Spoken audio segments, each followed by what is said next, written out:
Details చూద్దాం. ప్రజా అవసరాలే ప్రభుత్వ ప్రాధాన్యతలన్న దిశగా కూడా అడుగులు వేస్తున్న ఏపీ రాష్ట్ర ప్రభుత్వం పరిపాలనలో సమర్థత పెంపుపై మరింత దృష్టి సారించింది. ఈ నేపథ్యంలో ముఖ్యమంత్రి నారా చంద్రబాబు నాయుడు అధ్యక్షతన గురు శుక్రవారాల్లో 7వ కలెక్టర్ల కాన్ఫరెన్స్ నిర్వహించనుంది. 2 రోజుల పాటు జరిగే ఈ సమావేశం జిల్లాల పనితీరు, అభివృద్ధి కార్యక్రమాల అమలుపై కీలక దిశానిర్దేశం చేయనున్న వేదికగా మారనుంది. ఇటీవల ప్రజా ప్రతినిధులతో జిల్లావారీ సమీక్షలు నిర్వహించిన సీఎం ఇప్పుడు నేరుగా కలెక్టర్లతో సమగ్ర చర్చలకు సిద్ధమవడం ఈ కాన్ఫరెన్స్కు ప్రత్యేక ప్రాధాన్యతను తీసుకొచ్చింది.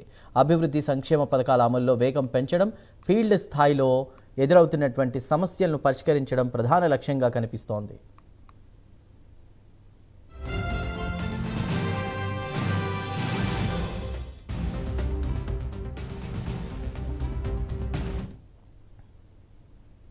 మొదటి రోజు సమావేశంలో స్వర్ణాంధ్ర 10 సూత్రాలు, జిల్లాల వారీ జీఎస్డీపీ వృద్ధి, కేంద్ర పథకాల అమలు, ఫిర్యాదుల పరిష్కారం, పెట్టుబడుల గ్రౌండింగ్, ఫైళ్ల క్లియరెన్స్, ఆర్టీజీఎస్ వ్యవస్థపై సమీక్ష జరుగుతోంది.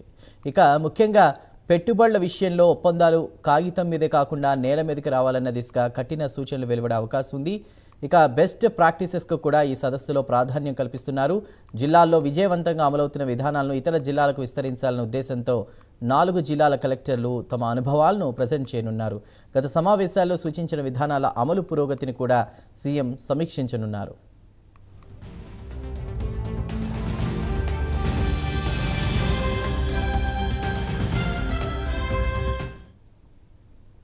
రెండో రోజు సమావేశం మరింత విస్తృతంగా ఉండనుంది. Sanjeevani, summer action plan, super 6 సంక్షేమ పథకాలు, రెవెన్యూ ఆదాయ వనరుల పెంపు, విద్య, నైపుణ్యాభివృద్ధి, శాంతి భద్రతలపై చర్చ జరగనుంది.